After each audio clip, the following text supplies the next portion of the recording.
At ganun din sa ating mga kapatid na nanonood sa atin ng live Facebook. Samahan niyo po kami sa pag-worship sa ating Panginoon. Praise God. So tayo natin magsitayo na mga kapatid at bigyan po na natin ng palakpak ang ating Panginoon.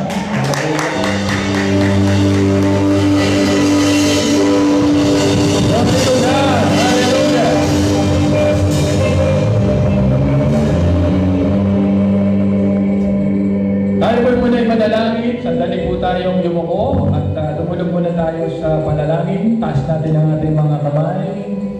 Tanda ng ating pagsubok, pagsamba, pagpapasalamat sa ating buhay na Diyos. Hallelujah. Ama naming Diyos na makapangyarihan sa lahat, kami po ay nagpapasalamat sa araw na ito at niloob po na muli kami po ay magkaroon ng physical church dito po sa Diyos, walang imposible, upang patuloy po kami sama-samang sumamba sa iyo, magpuri, magpasalamat, at luwalhatiin ang iyong banal na pangalan. Ngayong umaga, sa iyo po namin pinagkakatiwala ang kabuuan ng gawain sa araw na ito at lahat ng handa, lahat ng sagabal, sinasaway namin in the name of Jesus. We rebuke in Jesus' name. At Lord, aming inaangkin ngayong umaga ang malayang pagkilos ng iyong banal na presensya. Salamat po at ang lahat ng ito'y dalangin namin sa pangalan ng aming Panginoong Kristo. Everybody say Amen. Amen. Praise God. Hallelujah. Magpuri tayo sa Panginoon. Hallelujah. Glory to God.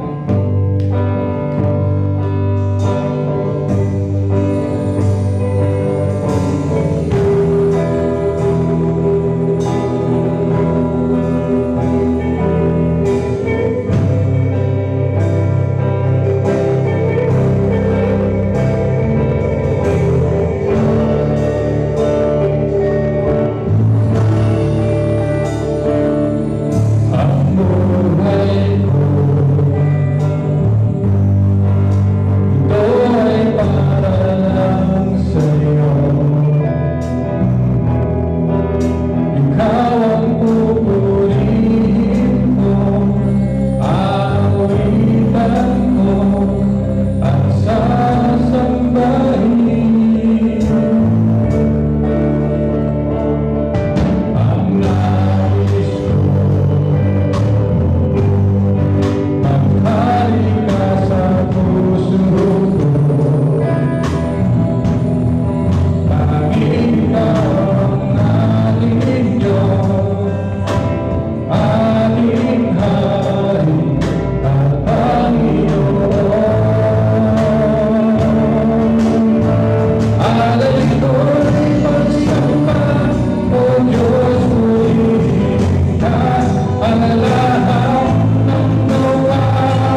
ngayong umaga, bigyan natin ang ating the best na masayang pagsamba sa Panginoon. Hallelujah!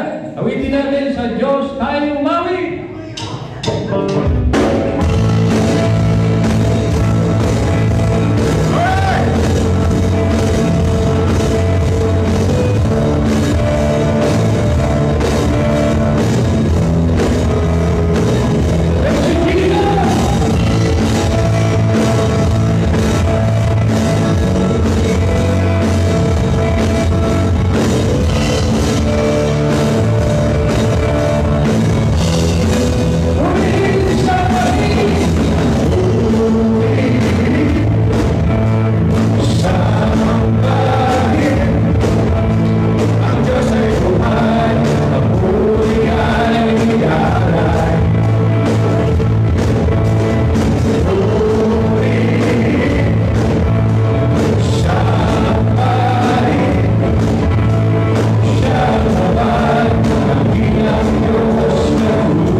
Dahil ito na muli ay sama-samang nagpupuri at sumasamba sa ating dakilang Diyos na buhay.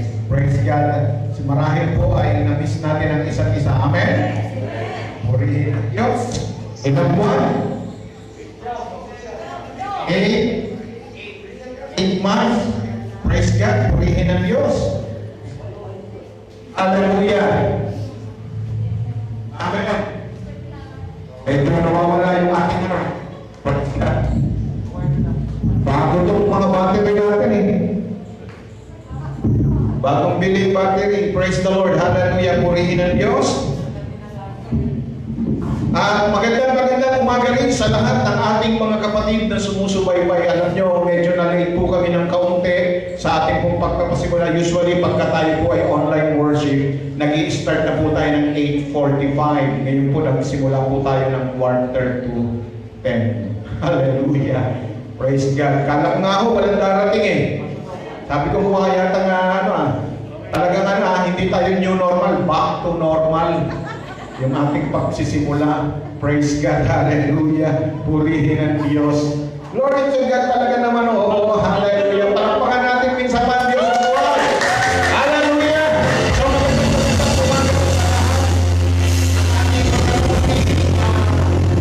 hindi mo natin nakapigil ang Luzon, Visayas at Mindanao at maging sa ibang panig ng mundo. Hallelujah. Lalo na po kayong mga nandyan sa Saudi, sa Australia, sa Israel, sa Canada, praise God. Magandang magkaiba po tayo ng araw eh, ano po, praise God. Sa Canada ay gabi, praise God. Sa magandang gabi sa inyo dyan. Sa Amerika ay gabi na rin po, purihin ang ating Panginoon Diyos. So, ngayon pong umaga ito ay nasapin po natin itong ating pong kalayaan. Hallelujah! Praise God! Purihin ang Diyos. So, ayan, medyo tumutumba pa yung aking Nangyari. Nasira pa. Nabasag yung Nabasag. Sa sobrang tagal natin, mga kapatid, lumutong na po yung ating pong lumutong na. Nabasag. Ito na. Dito na tayo. Pakitaas lang. Ito. Pakitaas ng Brother Roy. Ayan. Purihin ang Diyos. So, pwede na po tayo po mga kapatid. At tayo po ay ako nalak pa. Ayan. Praise God. Ito na isa. Binasak pa ulit. Paano ba binawasak ulit?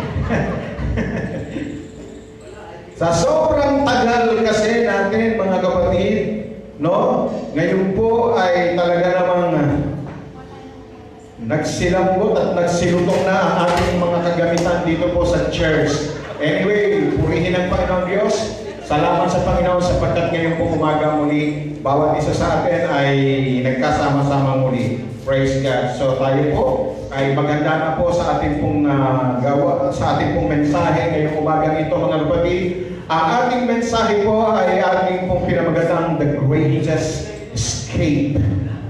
The Greatest Escape. Praise God. Hallelujah. Alam ko po naman mga kapatid na marami sa atin ang may kilala doon po sa tinatawag na escape artist. Sino po ba yung escape artist na kilala ninyo? Si Houdini.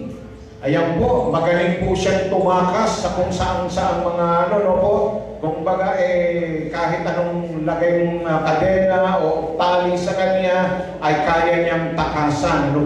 Praise God. Pero yung po mga ginagawa niyang pagtakas ay ito po ay isang bagay na kung saan ay tinatawag na magic tricks. Hindi po kumbaga ay walang katotohanan. Ito po kung minsan ay isang ilusyon o mga tricks po lamang na kanya pong ginagawa. Pero, mga kapatid, gusto ko pong makita ninyo ang tunay na dakilang na tinatawag na escape o yung pagtakas ay matutunghayan po natin sa banal na kasulatan. Lalo na po, mga kapatid, na tayo po ngayon ay nalalagay sa tinatawag na mahirap na sitwasyon ng ating buhay. Yung tinatawag nating desperate situation. And I know for a fact na bawat isa sa atin ay dumaan sa tinatawag na desperate situation. Kaya po, yung ating pong mensahe na The Greatest Escape ay mayroon pong hashtag na subtitle na Escaping a Desperate Situation. Ano po? Praise God. So ang ating teksto, mababasa po natin sa Exodus chapter 14, beginning verse 1 to verse 31. Napakahaba po nito mga kapatid. Subalit ito po ay hindi ko na po babasahin sa inyo. Ang bibigyan din lamang po natin dito ay nandun po sa verse, tinatawag na verse 10 to 14 na kung saan ang mga Israelite ay nalagay sa isang desperadong sitwasyon ng kanilang buhay. Marami po sa atin ang pamilyar dito po sa mga tinatawag nating mga kasaysayan sa Biblia, mga magaganda at mga kamanghamanghang mga kaganapan mula po sa lumang tipan. No? Ngunit maaaring hindi natin maunawaan kung paano ito na ilalapat sa ating mga buhay. Pagkatapos po ng lahat, paano ang isang kaganapan na nangyari libong-libong taon na ang nakalipas, ay paano po natin ito maiuugnay sa ating pong kapanahunan ngayon. Ito ay dahil ang Biblia po ay, kumbaga, sinasabi po ito, hindi kinakailangan o hindi mahalaga bagamat ang mga sibilisasyon o kultura ay madalas na nagbabago. Subalit ang mga prinsipyong matatagpuan po sa Bible ay, kumbaga, makikita po natin na ito'y nananatiling pare-pareho lamang.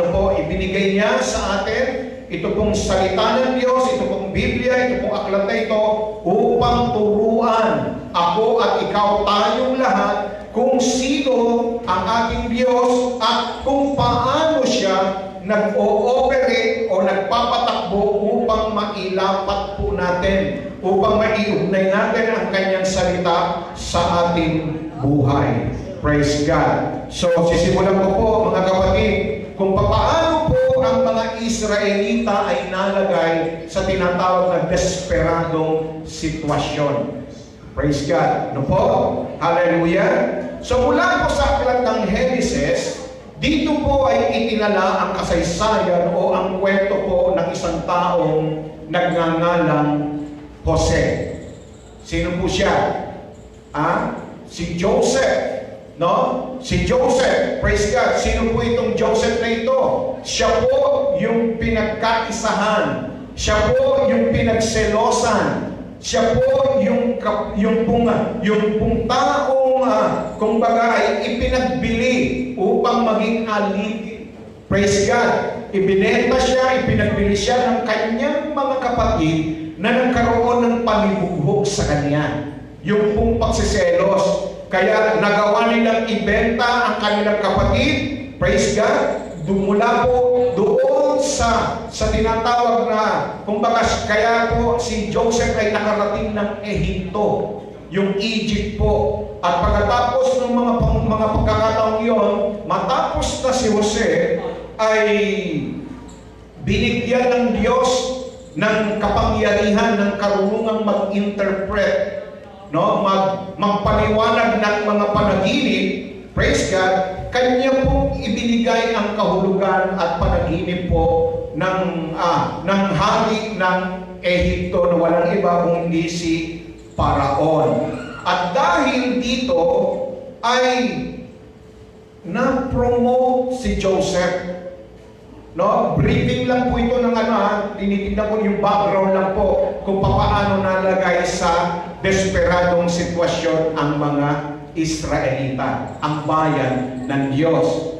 Amen? Praise God. Kaya dapat po natin malaman ito. So matapos na siya ay maitalaga, ma-promote po siya bilang tagapangasiwa, bilang tagapamahala doon sa bansang Ehipto, yung pong kanyang pag-interpret, yung pong kanyang wise advice ay nagligtas sa kabuuan ng Ehipto mula po sa isang panibagong desperadong sitwasyon dahil nagkaroon po ng malawakang tagtuyot tagtuyot po at nagkaroon po ng tinatawag na pagkagutom, no, yung famine, taggutom dahil nga po sa tagtuyot. Praise God. So yung pong kanyang pagpapaliwanag, no, yung pong kanyang mabuting payo bilang tagapangasiwa ang nagligtas sa tuluyang pagkagutom ng mga taong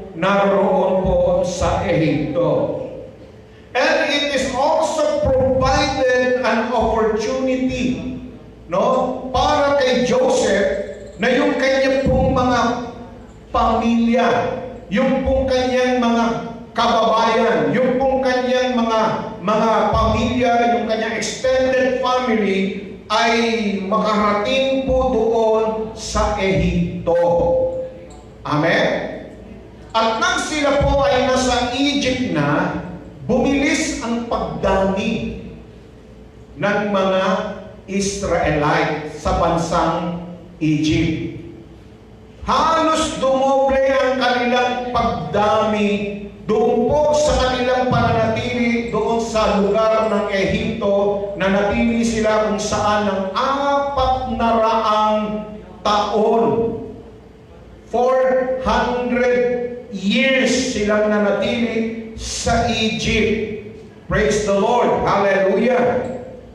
So dumating din po ang pagkakataon na yung paraon na mayroon pong yung paraon po na nangangasiwa nung panahon ni Joseph ay napalitan at nawala na, at dumating ang isang panibagong paraon na hindi ho kilala si Joseph. Praise God. Kaya po, ang ginawa po dahil sa kanilang pangamba na sila ay sakupin ng mga Israelita yung bansang Egypt, ang ginawa po ng paraon na ito na hindi nakakakilala kay Joseph ay inalipin po ang mga Israelita. Amen? Hallelujah! So, para paigsin natin ang kwento, tapusin natin yung kwento kay Joseph. Eto na po mga kapatid, dumating po ngayon ang pagkakataong pumili ang Diyos ng isang tao na ang pangalan ay Moses. Isa pong Israelita na kung saan po ay nagkaroon din po ng pagkakataon na kung saan siya po ay inalagaan ng anak ng paraon at pinag-aral. Dahil kung matatandaan po natin, sa bansang Ehipto, ipinagbawal ng nag-utos ang bagong paraon na patayin ang lahat ng mga sanggol na panganay. Ano po? Na lalaki. Kaya ang ginawa ng nanay ni Joseph ay ipinaanod siya sa tubig, inilagay sa isang takba, na kung saan naman nagkataon ang prinsesa ng paraon ay naliligo, ay napulot siya. At siya po ay inampon, pinalaki at pinag-aral. Amen po ba? Subalit, dumating naman ang pagkakataon na si Moses ay nakapatay po ng isang Ehipto dahil sa pagtatanggol sa kapwa niya Hebreo. Kaya ang ginawa po, mga kapatid, ni Moses ay napilitan po siyang tumakas. Lumabas ng Ehipto at nanatili ng 40 taon. 40 years doon po sa ilang ng Midian. Amen. Hanggang dumating ang isang araw na nangusap ang Diyos kay Moses sa pamamagitan po nung tinatawag na burning bush. Praise God. At inutusan si Moses na bumalik sa Ehipto to set his people free. Amen. Inutusan niya. Why?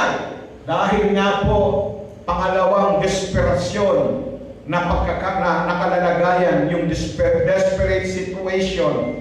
Naawa ang Diyos, nahabag ang Diyos sa kanyang bayan, inaalipin na sila ng sobra-sobra at labis-labis.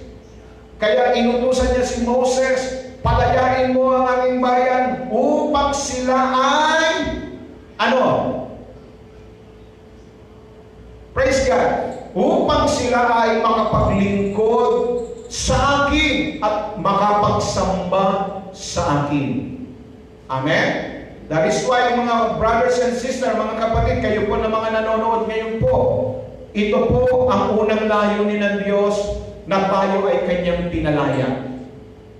Pinalaya tayo upang tayo ay paglingkuran ang Diyos na makapangyarihan sa lahat. Amen? Praise God! Yan po ang dahilan. Kaya napako at nabayubay si Kristo sa krus ng Kalbaryo upang ako at ikaw, bawat isa sa atin ay makapaglingkod sa Kanya. The word worship means to serve the Lord. To serve.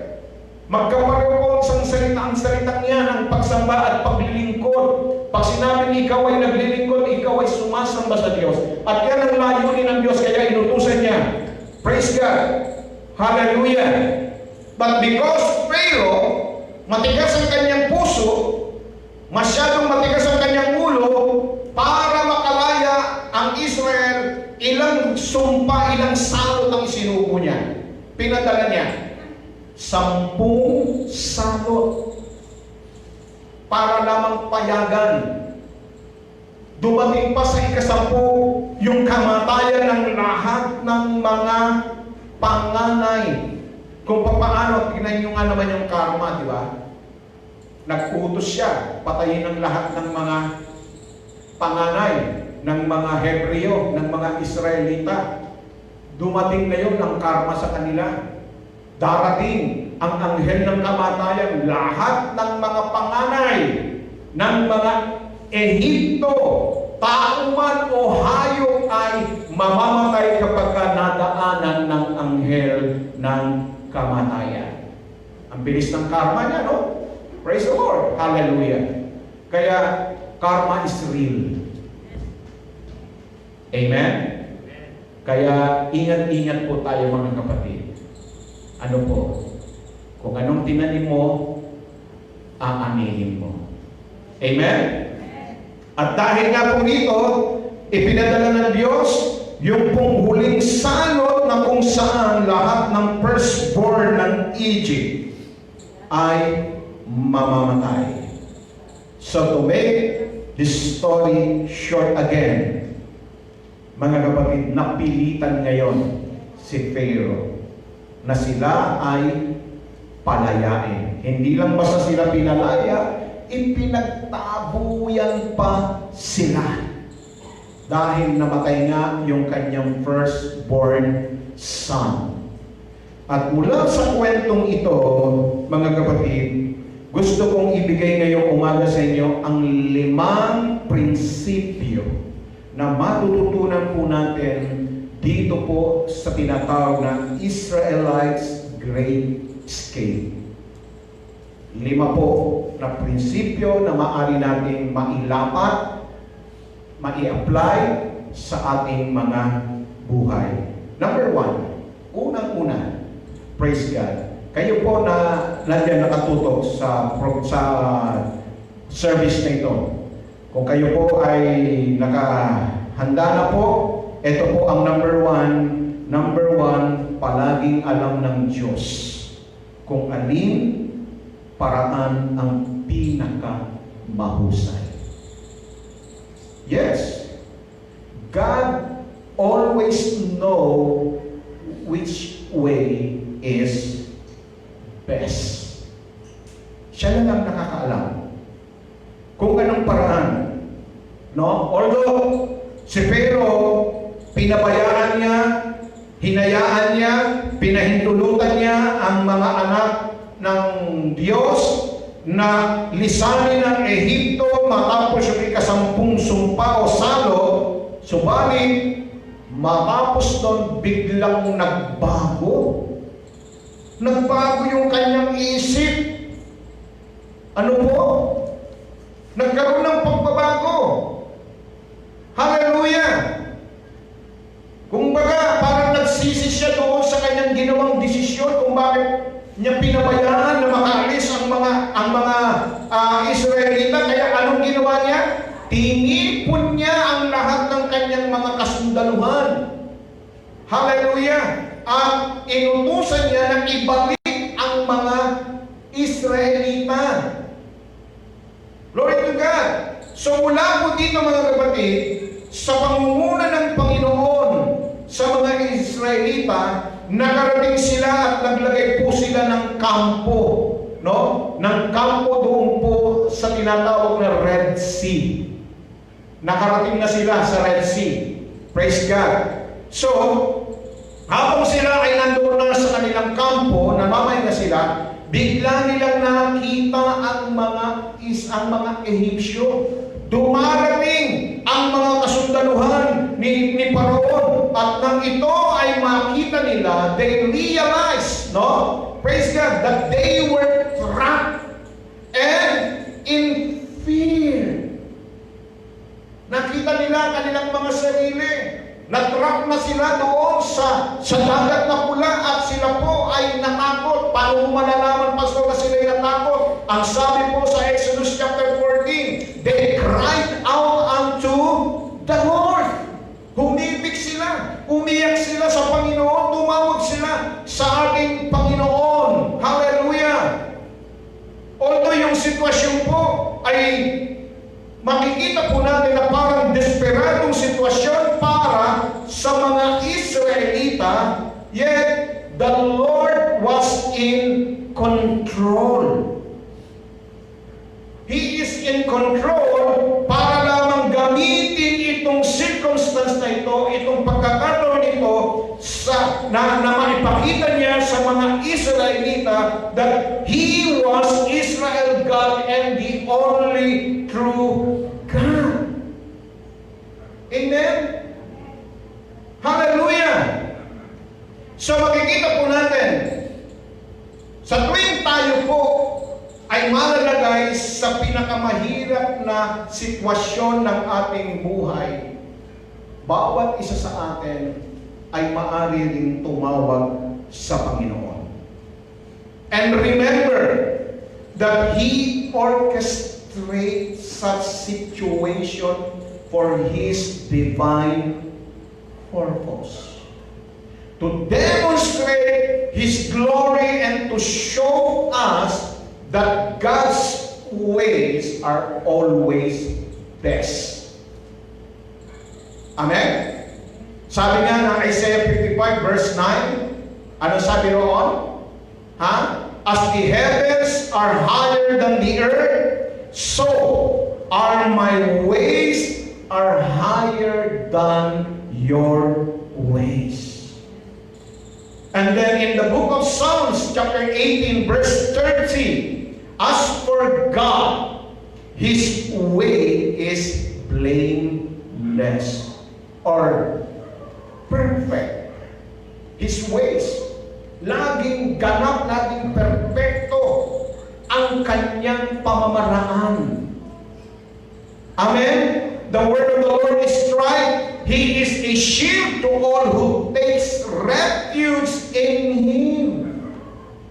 Ganyan po mga kapatid. Gusto lang niyang ipakita sa bayan ng Israel na doon sa kanilang desperadong sitwasyon, iisa lang ang pinakamainam na paraan natin, ang tumawag sa Kanya. Amen. Yun lang ang paraan. Sa tuwing tayo ay nalalagay, dahil sinabi ng Panginoon, call unto me, and I will answer thee, and I will show thee great and mighty things which thou knowest not. Amen? Hallelujah! Purihin ang Panginoon. Glory to God. So yung po una, ang unang prinsipyo mga kapatid, praise God, sinasabi dito na ang Diyos ay palaging alam kung aling paraan ang pinaka-mahusay. Meron pa ba kayong nalalamang ibang paraan sa mga desperadong sitwasyon ninyo? Ha? Pinakamagaling at pinakamagandang paraan ninyo? Ha? Anong paraan ng tao kapag dumarating sa mga desperadong sitwasyon? Sa pinakamahirap na sitwasyon? Praise God. Anong paraan natin? Wala. Tama po ba? Pero ang Diyos, alam niya ang pinakamabuting paraan.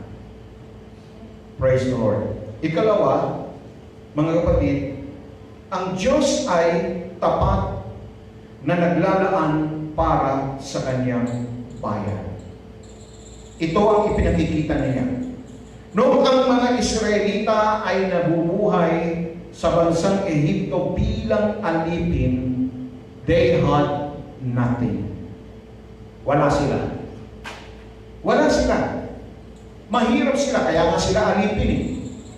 Di ba? Yet, they came out with the riches of land because the Lord used, ginamit ng Diyos ang 10 salot para sila payamanin. Hallelujah. Paano sila yumaman, Pastor?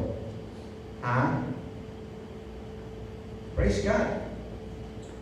Sa kabila na sila'y alipin, sa kabila na dumating sa kanila yung mga salot na iyon sa gitna ng kanilang pananahan at paninirahan sa Ehipto, and yet, sila ay pinagpala, sila ay binigyan ng Diyos, no? Kung baga, talaga namang sa paglabas nilang iyon, mga kapatid, dahil dito, mga kapatid, hallelujah, para lamang ang bayan ng Egypt, no? Para lamang sila ay lumayas na, umalis na.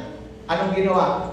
Ibinigay ang kanilang mga ginto, silvers, jewels, and clothing sa mga Israelita. Look at that. See? God's ways are always best. Dahil doon, sa salot, napilitan ng mga Ehipsyo na ipamigay ang kanilang mga kayamanan sa mga Israelita. Umalis lang kayo rito. Sige na, magsilayas na kayo. Eto na, dali niyo na ang mga kayamanan namin. Huwag lang namin kayong makasama, huwag lang namin kayong makita dito. Glory to God. See?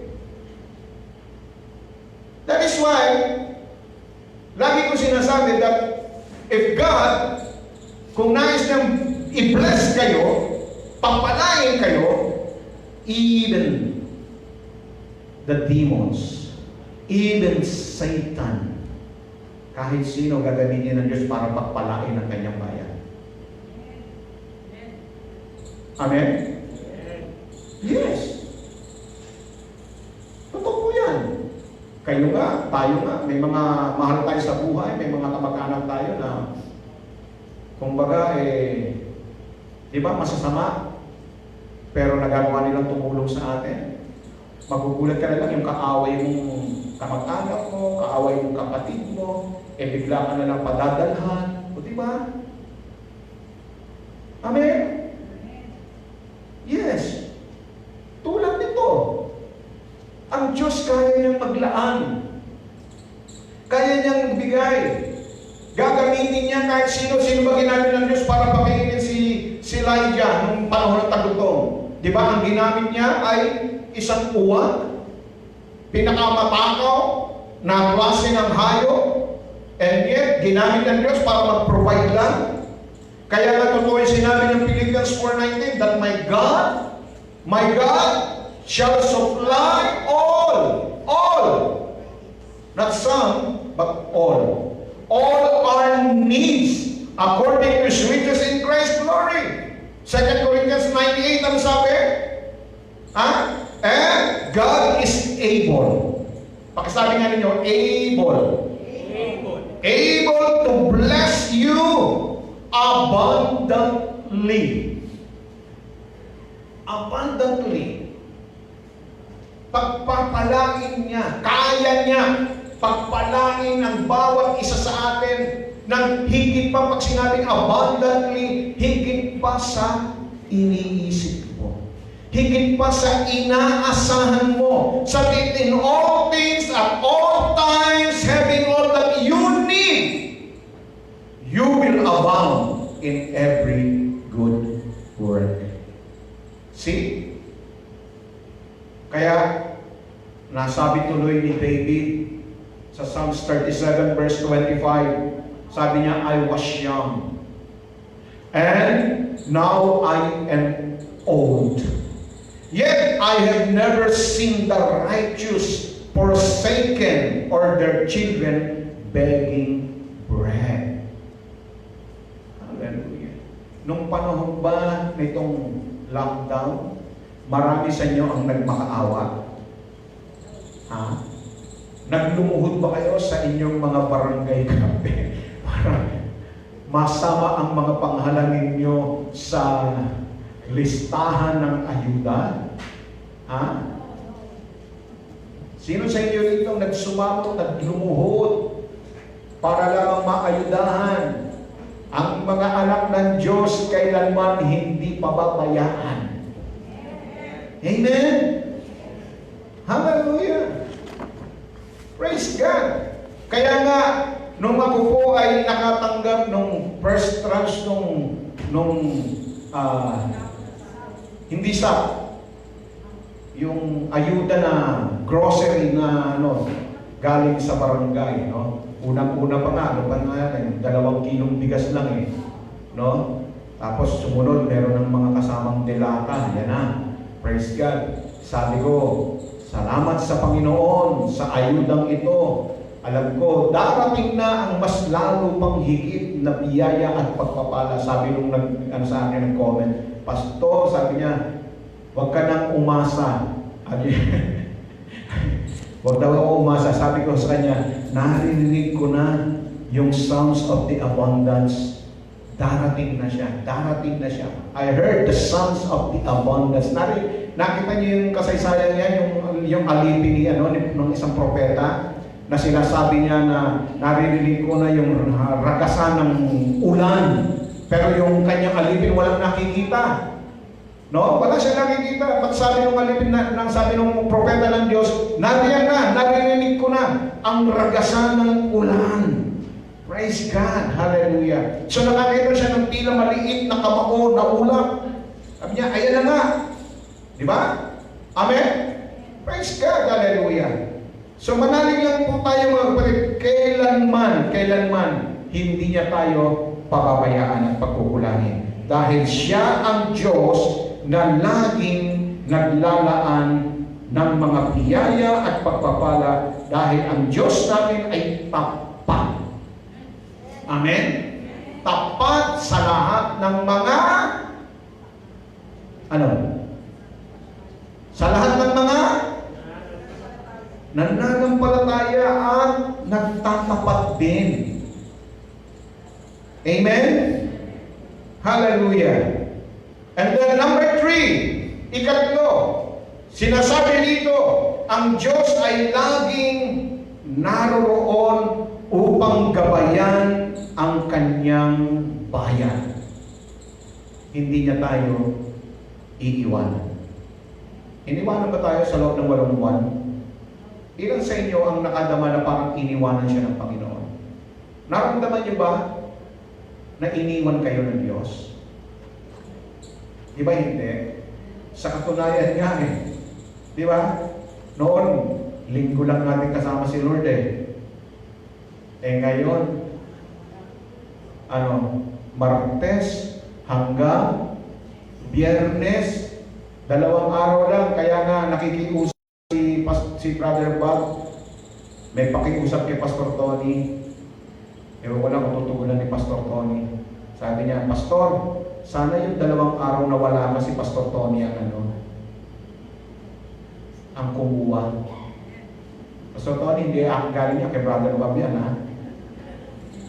Yung umaga ko daw, umaga ang gusto nila. Dahil pag daw gabi, marami lang yung iba. Kaya sana, sabi ko, ayan niya, paparating ko kay Pastor Tony kung meron niya.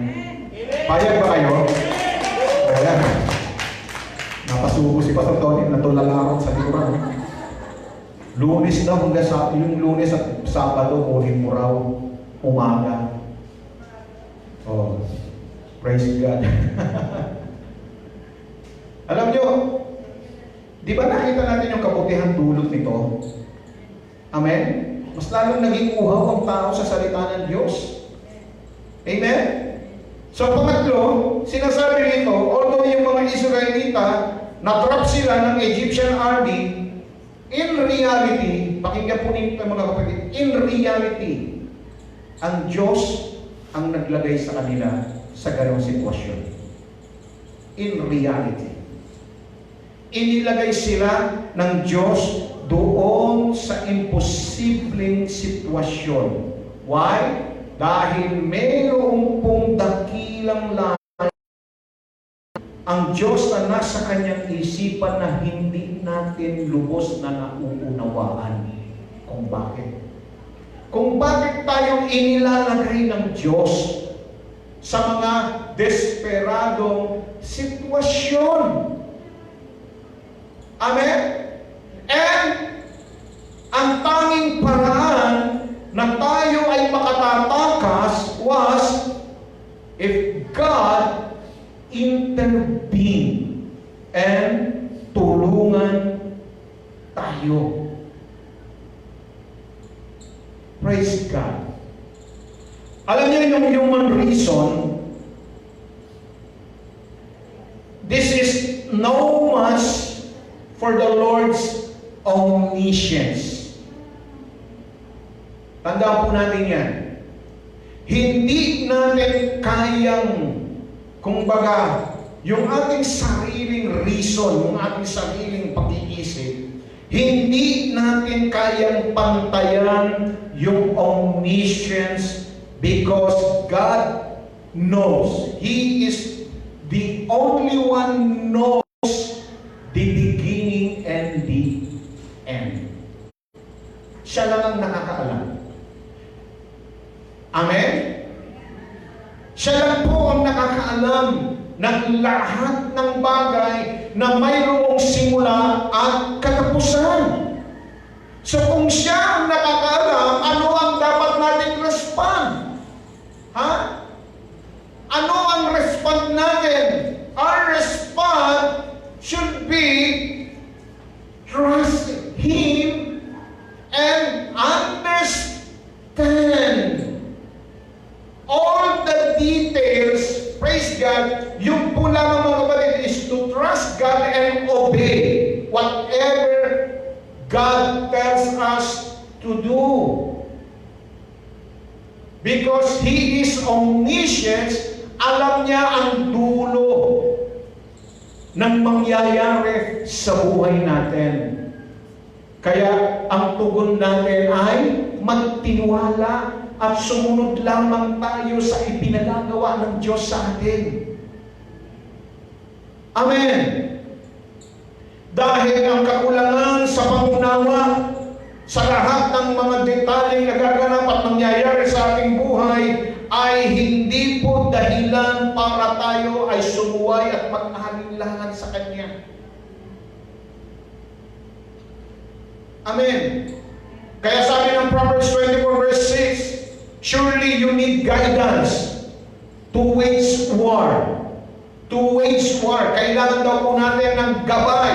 Kailangan daw natin ng patnubay, and victory is won through many advisors.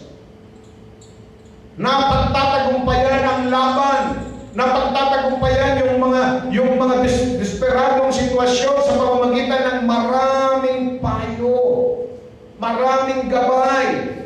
At sino gagabay sa atin? Sabi ng John 16 verse 33, but when He, referring to the Spirit of God, when He, the Spirit of truth, comes, what? He will guide you into all the truth.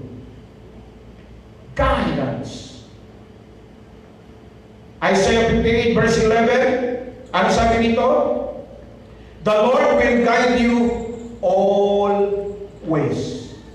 Always. Not sometimes, but always. He will satisfy your needs in His sun-scorched land, and He will strengthen your frame. You will be like a well-watered garden, like a spring whose waters never fail.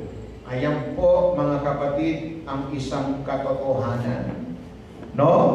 Kailangan natin ng gabay. At ang Diyos, hindi tayo pababayaan. Lagi siyang nariyan, lagi siyang gumagabay sa kanyang bayan. Hindi niya kayo iiwanan. Hindi niya tayo tatalikuran. Amen?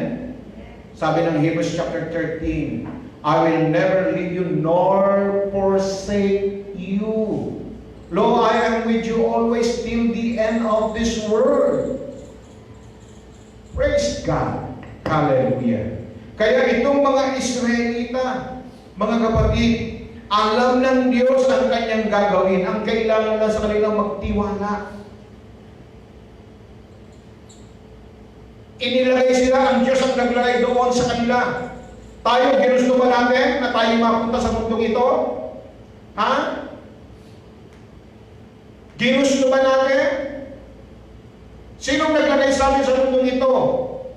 Ang Diyos. So, alam nga naman pabayaan tayo ng Diyos. Responsibilidad ng Diyos ang buhay natin. Siya ang nagbigay ng buhay sa bawat isa sa atin. Amen? Kaya siya rin ang responsable. Ano ang ating pungkunin? Ang pungkunin natin, magtiwala. Sumunod sa Kanya. Amen po ba? Yung mga anak natin, di ba? Sinasabi nila, hindi ko naman ginusong ako'y Panginoon sa mundong ito eh. Oh. Pero ganun pa man, tayo ang may responsable sa kanila dahil tayo ang nagluwal sa kanila. Responsable natin yun. Pero ang tungkulin nila sa atin, sumunod sila. Magtiwala sila. Amen? Ganun din ang Diyos. Yun dapat. Hallelujah. Ikaapat na prinsipyo, sinasabi nito, yung pinakasimpleng utos ng Diyos ay maaaring magresulta sa nakagugulat at makapangyarihan na kahihinatnan kapag sinunod natin siya. Kung baga, yung pong hindi mo inaasahan, magugulat ka na lang sa resulta ng pagsunod mo sa Diyos. Amen? Itong mga Israelita, they were no match for the Egyptian army. Wala silang laban doon. Dahil itong mga Israelita, hindi sila sinanay bilang mandirigma. Kaya wala silang kalaban-laban. Sila ay mga alipin. Wala silang gamit para labanan ang mga Ehipto. Ang mga Ehipsyo, wala silang gamit. So, their only hope was to trust the Lord. Yun lang ang pagkasa nila. Na magtiwala sa Kanya. Na kung saan, mga kapatid, sila ay sinamahan ng Diyos, ginabayan ng Diyos, at kung saan sinasabi po rito ay talaga namang ipinakita ng Diyos ang Kanyang kapangyarihan. But Moses, sabi nito, said to the people, pakinggan ninyo, do not fear, verse 13 ng Exodus 14, do not fear, stand by, and see the salvation of the Lord, which He will accomplish for you today. For the Egyptian whom you have seen today, you will never see them again forever. The Lord will fight for you while you keep silent. Exodus 14 verse 13 and 14. Sabi niya sa mga tao, huwag kayong matakot, Pakatatag kayo at tignan ninyo ang pagliligtas na gagawin ng Diyos sa inyo ngayong araw na ito. Ang mga Ehipsyo na nakikita nyo ngayon, hindi na ninyo sila makikita kailanpaman. Ipakikipaglaban kayo ng Diyos basta't manahimik lang kayo. Keep silent. Bakit sinabi nitong keep silent? Kasi itong mga Israelita wala nang ginawa kung hindi magreklamo. Wala nang silang ginawa kung hindi sisihin si Moses. Yan na lang sa araw-araw na ginawa ng Diyos na mga himala sa kanilang buhay, nagagawa pa rin nilang magreklamo at sisihin si Moses. Hallelujah. Amen? Then, ano sabi sa verse 15 and 16? Then God said to Moses, tell the son of Israel to go forward. Kayo, mga kapatid, susunod ba kayo? Tatawid kayo sa dagat? Sabi dito sa verse 15, as for you, lift up your staff and stretch out your hand over the sea and divide it, and the son of Israel shall go through the midst of the sea on dry land. Dry, pakinggan ninyo dry land. Yung napapanood natin sa telebisyon na Red Sea, yung yung paghati ng dagat, makikita natin nun, di ba? Yung pagsasalarawan nila, yung pinagtawiran, may mga tubig-tubig pa. Tama po ba? So mali. Bakit? Kasi sabi dito, dry land. Tuyo. Walang bakas ng tubig. Bagamat ang haligi nila ay tubig, pero yung dinadaanan nila dry land. Amen?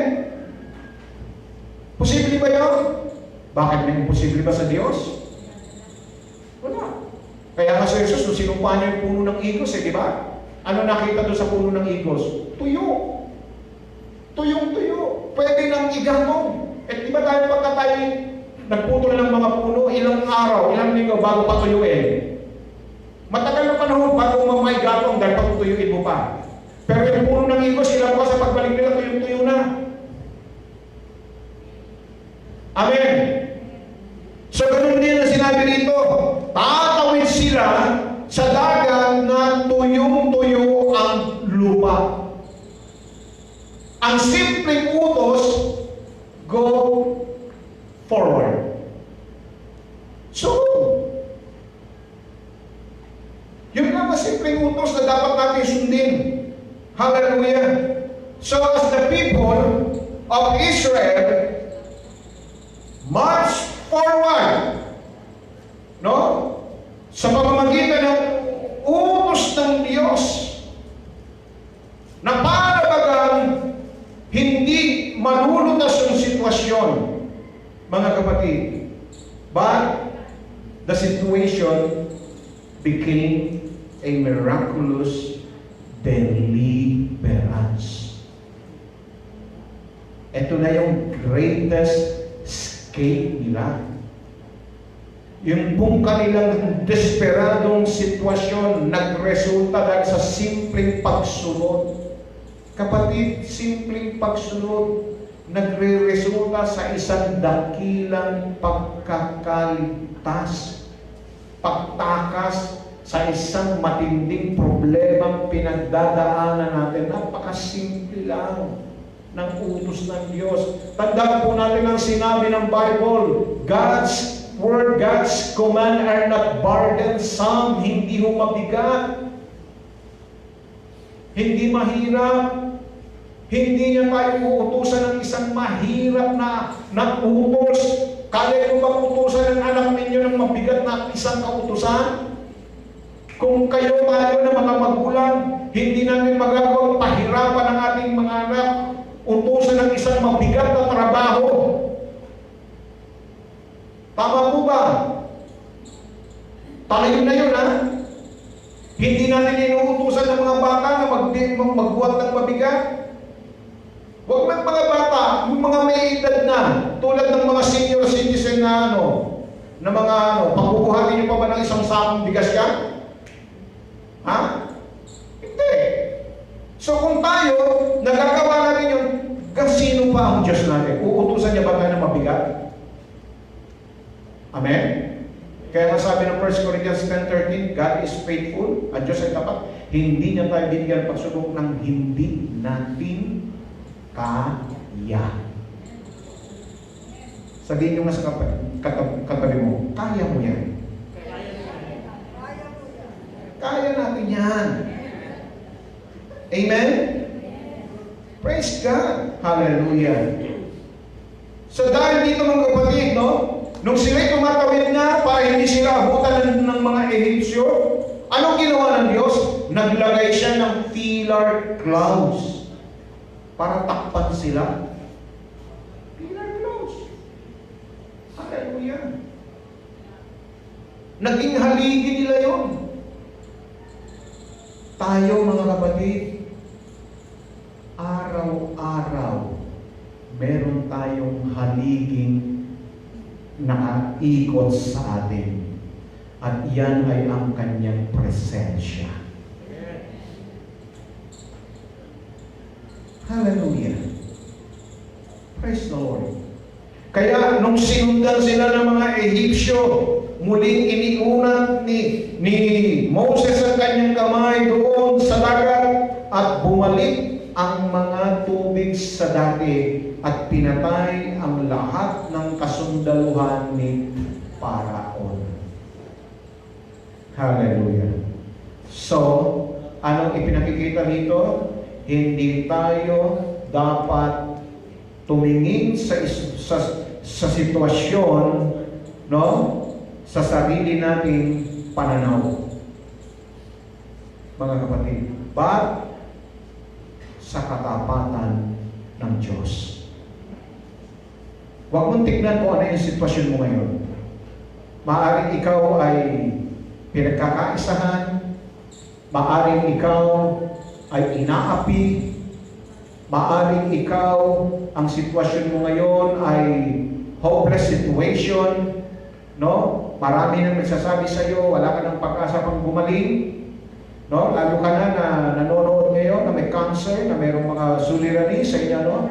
No, huwag niyong tignan yung sitwasyong kinalalagyan ninyo. Ang tignan lagi natin ay ang katapatan ng Diyos. Doon tayo titingin sa Diyos na tapat. Hallelujah!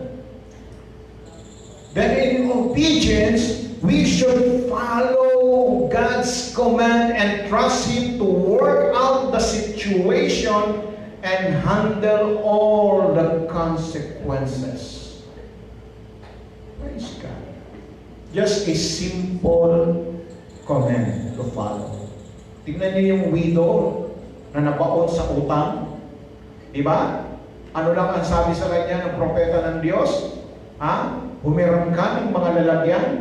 Yung isang maliit na bote ng langis, magkulong kayong mag-iina, humiram ka hanggang sa marami kang mahihiram. Ano nangyari? Nakaaw siya sa isang desperadong sitwasyon. Nakatakas siya doon sa desperadong sitwasyon. Amen? Hallelujah! Alala natin ang Panginoon Jesucristo, nalagay sa desperadong sitwasyon ng kanyang mga lagyan. Dahil sa desperadong sitwasyon, naisip nilang pauwiin lahat ng mga tao. Pero ano sabi ni Jesus? Simpleng sitwasyon lang. Simpleng utos lang sinabi ng Panginoon. Ano sabi ng Panginoon? Paupuin niyo silang lahat. Umupo lang sila. Yun lang ang utos ng Diyos. Paupuin sila. Mula sa dalawang isda at 5 tinapay, di ba? Yung kanilang desperadong sitwasyon, naging isang miraculous deliverance. Amen. Amen po ba? Hallelujah.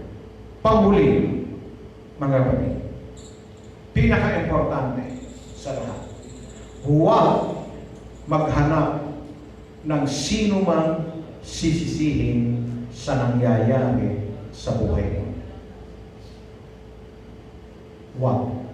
Sa halip, hanapin ang Diyos upang tulungan ka. Hallelujah. Tama po ba? Sa tuwing tayo ay dumarating sa desperadong sitwasyon, ang ating pong ugali laging naghahanap ng masisisi. Imbis na hanapin ng Diyos para tulungan tayo.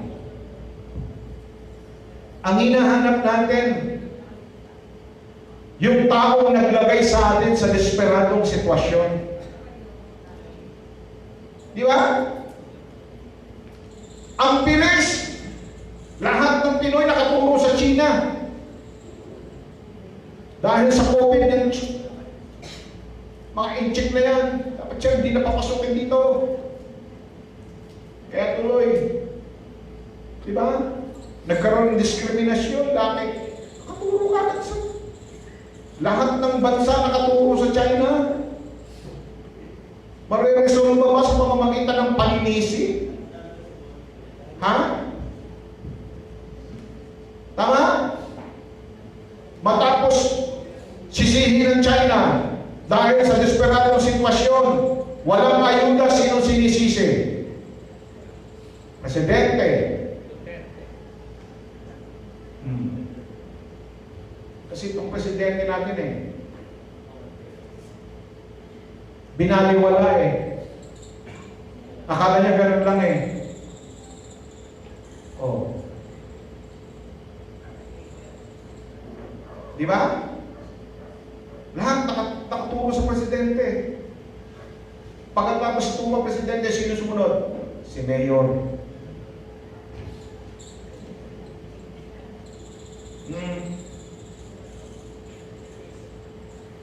Tawa tayo dyan. Tayo rin gumagawa nun Mga anak ng Diyos mga Kristiyano. Pagkatapos kay Mayor, sino? Si Kap.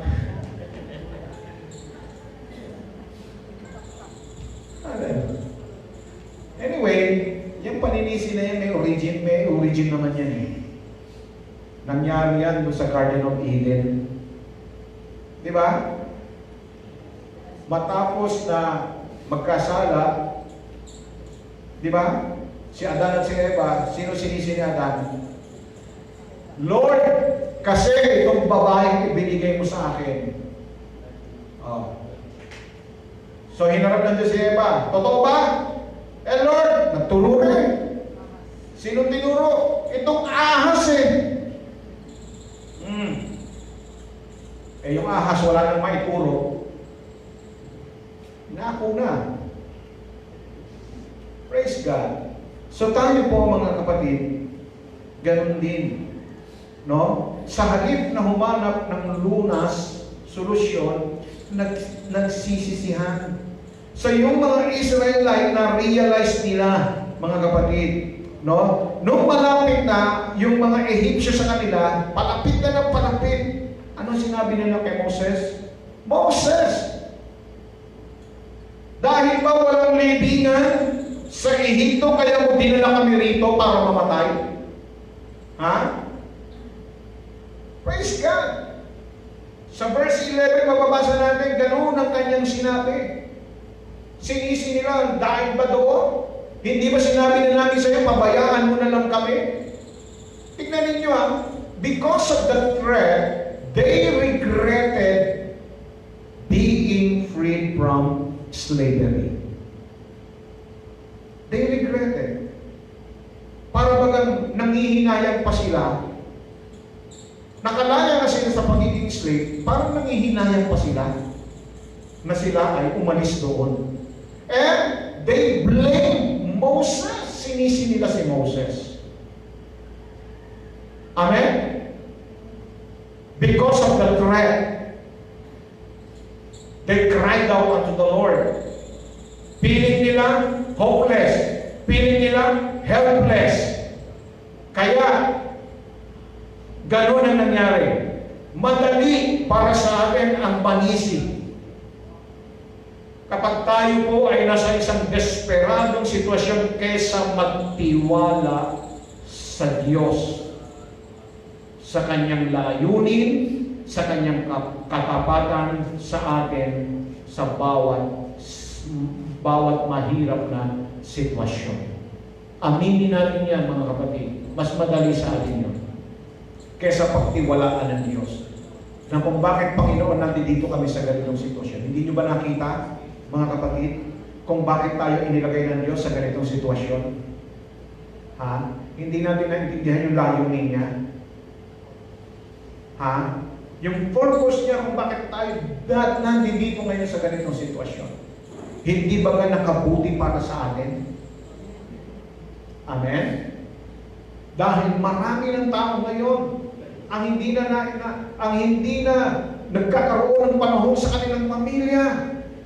Puro na lang trabaho, puro na lang overtime, puro na lang pera. Kaya eto ngayon si Lord, nagpadala ng isang salot para ang pamilya na nagkakawat-watak muli magkasama-sama. Ang mga pamilya na hindi na nag-uusap, muli magkausap-usap. Amen. Yung mga taong dating malayo sa Diyos, walang pagpapahalaga sa salita ng Diyos, walang pagpapahalaga sa panalangin, sa pagsimba. Etong layunin ng Diyos ngayon, nagkaroon tayo ngayon ng pagpapahalaga sa ating pagsamba, paglilingkod sa Kanya. Lalo tayong nag-umalag. Amen? Yung dating pusong nanlalamig,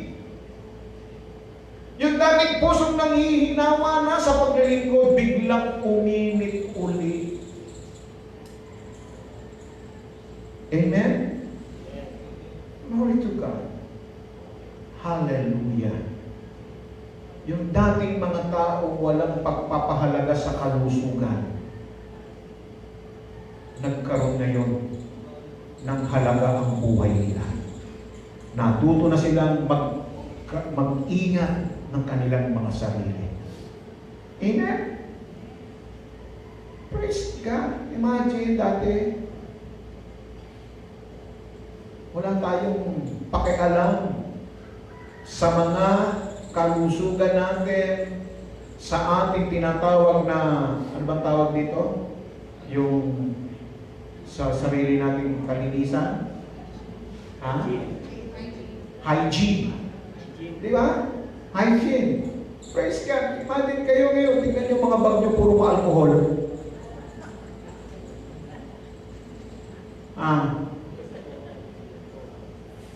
Pumasok kayo ng mall, paglabas nyo, tuyong-tuyo ang kamay nyo. Dry na dry. Bakit? Eh, bawat mo lang papasok mo, bawat puro alcohol eh. Kaya paglabas ko, nabalman itong kamay ko, dry na.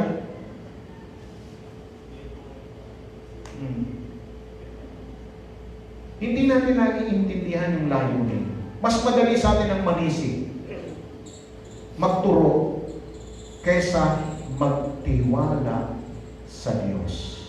Kapatid, ngayon pong umaga ito, ano ang iyong unang reaksyon kapag ka ikaw ay naharap sa isang desperadong sitwasyon? Nasubukan mo na ba, kapatid, na gawin ang sarili mong paraan sa halip na magtiwala at mag-rely sa Diyos? Kung nasubukan mo, anong naging resulta? Anong nangyari? Ngayong umaga ito, alin sa 5 prinsipyong ito ang i-apply natin sa ating buhay upang tayo ay makakawala sa isang desperadong sitwasyon na kinalalagyan po natin. Kayo po na mga nanonood ngayon po sa live worship service na ito, marami sa inyo ang nasa sitwasyong hindi maganda. Mga kapatid natin na may mga cancer, may mga kidney problem, nerves problem. Praise God, yung pong mga kapatid na kung saan isang kapatid natin na tila baga ang kanyang suliranin ay yung kanyang anak Ngayong umagang ito, nasubukan na siguro marahil ninyo ang inyong mga paraan. Subukan naman natin ang paraan ng Diyos. Ito ang pinakamainam at pinakamabisang paraan. Sa isang simpleng utos lamang ng Diyos, maaari natin maranasan ang isang mahimalang paglaya, pagtakas sa isang sitwasyong hindi maganda.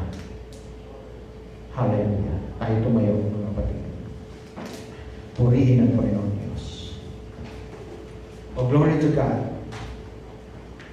Hallelujah. Habang inaawit po natin, huwag kang mangangamba. Purihin ang Diyos. Kayo po na mga nanonood sa live stream na ito, magtiwala po kayo sa ating Panginoon Diyos. Kaya tayong palayain ng Panginoon. Kaya niya tayong iligtas sa anumang sitwasyon, desperadong sitwasyon na kinalalayain. Ngayong umagang ito, basta magtiwala lang tayo sa Panginoon. Alam niya, siya ang una at ang katapusan. Kaya alam niya ang pinakadulo ng ating sitwasyon. Hallelujah. Purihin ang Panginoon. Magkakamba o mag-alisa, huwag kang matakot o malulungkot. Di ka isa, mahigasan ka. Siya'y maramay mo sa dita. Minsan pa, huwag kang makakapag. Huwag kang makakapag o mapapalisa. Huwag kang matatawag o malulungkot. Di ka nag-iisa, may kasama. Siya'y kamay mo sa dibdib. Si Jesus, si Jesus, di ka pababayaan. Si Jesus, di ka iiwanan. Siya'y kasama mo, kapakamay mo. Siya'y laging tapat sa buhay mo. Isa ko pa si Jesus, si Jesus, di ka pababayaan. Si Jesus, di ka iiwanan. Siya'y kasama mo, kakamay mo. Siya'y laging tapat sa buhay mo. Siya'y laging tapat sa buhay mo. Siya'y laging tapat sa buhay mo. Banal na Diyos, Ama ng mga pangyayari sa lahat, salamat po. Ikaw ang aming Diyos na pinakamakapangyarihan sa lahat. Nasa iyo, O Diyos, kami ay nagtitiwala sapagkat Ikaw ang aming dakilang kaligtasan. Sa araw na ito, Panginoon, bawat isa ay nalagay sa isang desperadong sitwasyon ng aming buhay. Lalo tigit ang aming mga kapatid na mga ang pakiramdam nila ay wala na silang pag-asa. Pakiramdam nila ay walang tutulong sa kanila dahil sa sitwasyong napakahirap na kanilang kinalalagyan. Ngayong umagang ito, nagsusumamo at nagtitiwala kami sa iyo, O Diyos na makapangyarihan sa lahat, na Ikaw ang Panginoon na hihipo at patuloy na magbibigay ng kagalingan sa lahat ng aming mga kapatid na nagdaranas ng sakit at karamdaman. Whatever sickness or diseases, Lord, na mayroon sila right now, Lord, we use the power of God. We use the authority, O Lord, para wasakin at sawayin ang lahat ng spirito ng sakit at karamdaman sa pangalan ni Jesus. Sa pangalan ni Jesus, maging yan ay spirito ng cancer. Cancer sa baga, cancer sa colon, cancer sa atay, cancer sa kidney, sa lapay, oh God, blood cancer, whatever cancer is this, oh God, we rebuke it right now in the name of Jesus, in the name of Jesus, and we declare, oh God, divine healing miracle, Lord, para po sa mga kapatid namin. Oh God, maging yung mga ang suliranin ay sa kanilang mga puso, mga nagbabarang ugat, oh God, sa mga nerves nila, sa mga taong mayroong suliranin sa kanilang mga kidney, anumang bahagi ng kanilang mga katawan, oh God, ngayong umaga nito, nananalig at sumasampalataya po kami na Ikaw ang Diyos na magpapagaling sa kanila. At maging ang mga provision, Panginoon, na pangangailangan, sapagkat Ikaw ang Diyos na laging naglalaan, nagpo-provide sa iyong mga anak at kailanman ay hindi ka nagpapabaya, nananalig at sumasampalataya po kami, O Diyos, na kami ay lagi mong pagpapalain ng aming mga pangangailangan sa pang-araw-araw naming buhay, lalo tigit ang aming mga kapatid na mayroon pong mga inaasikaso ng kabuhayan, Panginoon Diyos, mga negosyo, ano man ang kanilang mga kabuhayan at negosyo sa umagang ito, Panginoon, pagpalain po ninyo, O Diyos, ang kanilang mga kabuhayan sa pangalan ni Jesus, sa pangalan ni Jesus. Lord, right now, we declare financial blessings, financial breakthrough right now, and we rebuke, Lord, the spirit of poverty right now in Jesus' name, in Jesus' name. Lahat ng mga biyaya at pagpapala, Panginoon, ay inaangkin namin na dadaloy sa bawat anak mo na nananalig at sumasampalataya at patuloy na nagtatapat sa iyo, O God. Sapagkat mayroong kaming Diyos na tapat na laging laan na magbigay sa lahat ng aming mga pangangailangan sa aming buhay. Salamat po. Patuloy kong idinadalangin na ingatan ninyo ang lahat ng aming mga kapatid, Lord, na nanonood sa umagang ito, Panginoon, mula sa iba't ibang panig ng mundo, maging yan man ay nasa Australia, Amerika, Canada, Japan, Israel, Scotland, O God, o maging sa Saudi, sa Kitasilangan, o sa anumang panig ng mundo, Lord, dalangin ko po na patuloy po ninyo silang samahan, ingatan at pagpalain ang kanilang pamilya, ang kanilang mga trabaho. Salamat po, Diyos, sa katatapos na eleksyon sa bansang Amerika, O God, na ito, O Diyos, ay lalapatan mo ng kapanatagan at kapayapaan ng kanilang bansa, Panginoon. Huwag maghari ang kaguluhan, Lord, sa Amerika, sapagkat alam namin, Panginoon, na ito'y makaka-apekto sa ibang panig ng mundo. Ganon din, Panginoon, nagpapasalamat po kami sa patuloy na pag-iingat mo sa aming bansa, sa aming mga leader, sa mga namiminuno, maging sa mga frontliner namin. Salamat po, Diyos. O God, dinadakila at pinupuri ka namin, Ama.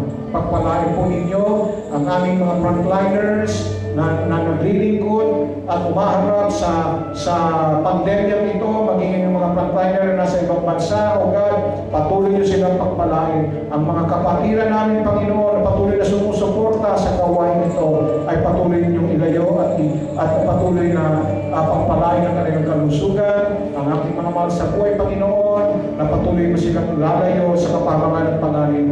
Hallelujah. Salamat po, Diyos. Dinadakila at pinupuri ka namin, Ama, sa pangalan ni Jesus, sa pangalan ni Jesus. Ang lahat magsabi na, Amen, Amen, and Amen. Praise God. Hallelujah. God bless you po, kapatid. Hallelujah. Praise God. Hallelujah.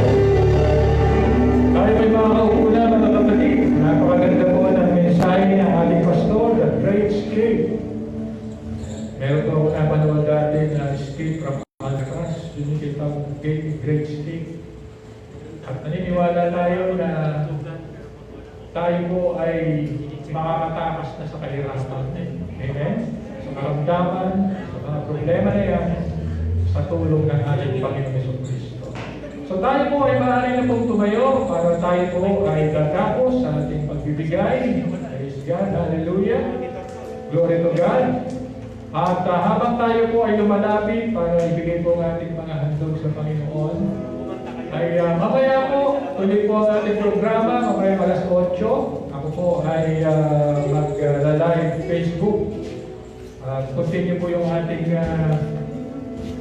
Facebook Live ministry. Kahit po, tayo po ay meron po regular Sunday tuwing umaga.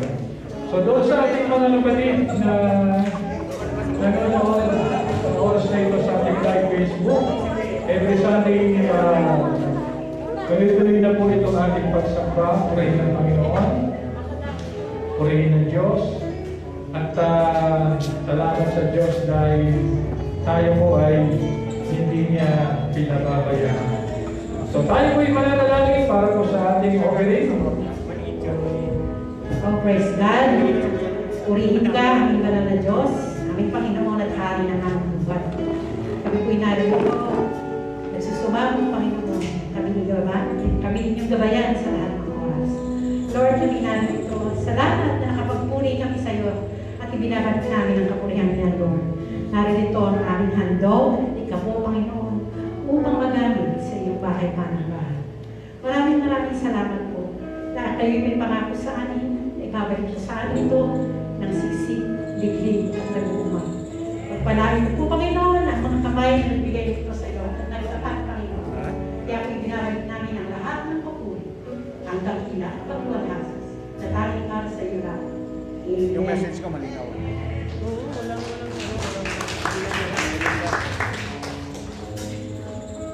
Okay, dahil po ay magbawakas na po sa ating gawain. Muli, next week po, dire-diretso na po ang ating lingguhang pagsamba. Ano po ba? Excited po ba ang lahat? Okay, so taas natin ating mga kamay at magbawin muna tayo ng ating awiting pasasalamat sa Panginoon. Pasasalamat.